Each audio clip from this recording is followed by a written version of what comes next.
السلام عليكم ورحمة الله وبركاته. ازيكم عاملين ايه اغلى متابعين؟ ان شاء الله تكونوا في احسن صحة واحسن حال. النهاردة هنعمل مع بعض السمك المشوي. الصغير ده هنشويه مع بعض. بس هو بيبقى طعمه حلو قوي لان كمان شايفين حي كده وحلو، لسه طالع من البحر كده جميل. بيبقى احسن بقى من السمك المتجمد والسمك اللي بنجيبه من المزارع والحاجات دي كلها. بقالنا كتير قوي ما فيش سمك، بس لقيته ظهر كده فقلت اجيب ونعمل مع بعض بقى السمك ده. لان صدمناه وكمان عارفه ان هو من البحر كده وجميل، فبيبقى طعمه حلو. هنشويه كده مع بعض بالتتبيله الجميله. فيلا بينا كده قبل ما ندخل في الفيديو نسمي الله ونصلي ونسلم على رسول الله عليه الصلاه والسلام. وتابعوا معايا الفيديو للاخر. شايفين السمك جميل ازاي؟ لسه طالع من البحر اهو حي زي ما انتم شايفين. هنغسله كده مع بعض. بسم الله.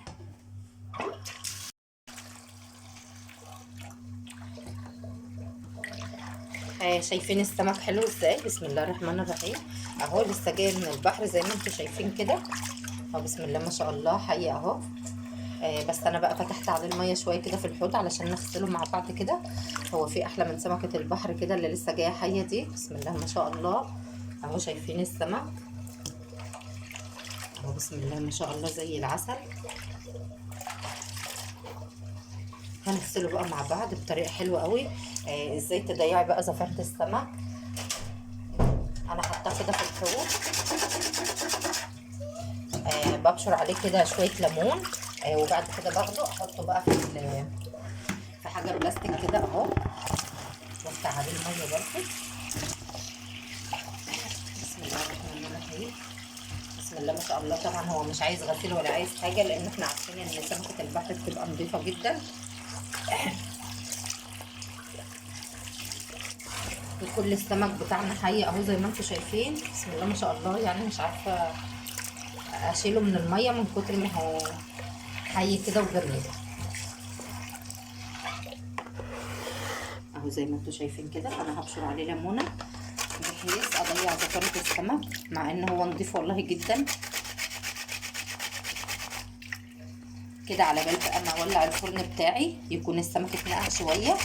هنشويه بقى مع بعض كده ونشوف هيبقى شكله عامل ازاي. وهنتبله كده بتتبيله حلوه جدا. اتمنى ان شاء الله تشوفوا الفيديو للاخر وان شاء الله هيعجبكم جدا. كده الميه كلها بقت عباره عن ليمون، يعني الميه اللي فيها السمك دي اهي بسم الله ما شاء الله عباره عن ليمون. انا هسيبها كده تشرب من الليمون السمك يعني. وبعد كده هنغسله اما يتنقع شويه كده حلوين. هولع الفرن بقى بتاعي. وبعد كده هنشويه مع بعض ونشوف شكله هيبقى عامل ازاي. اتمنى الفيديو يعجبكم ان شاء الله.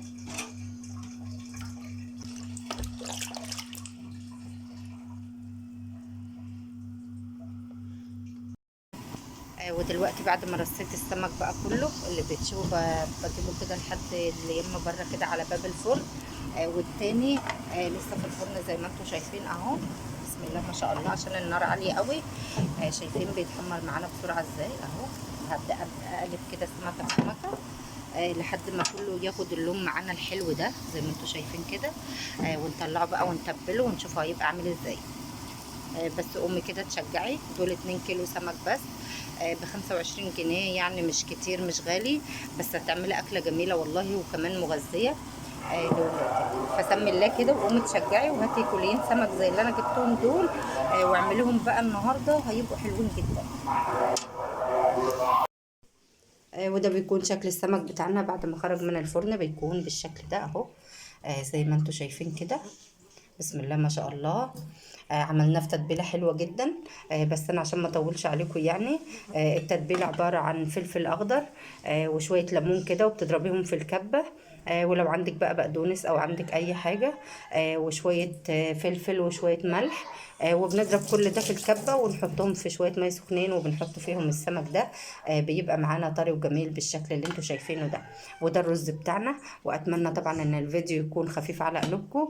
واتمنى من كل مش مشترك عندي في القناه يشترك ويفعل الجرس علشان يوصلكم مني كل جديد. واسيبكم في امان الله.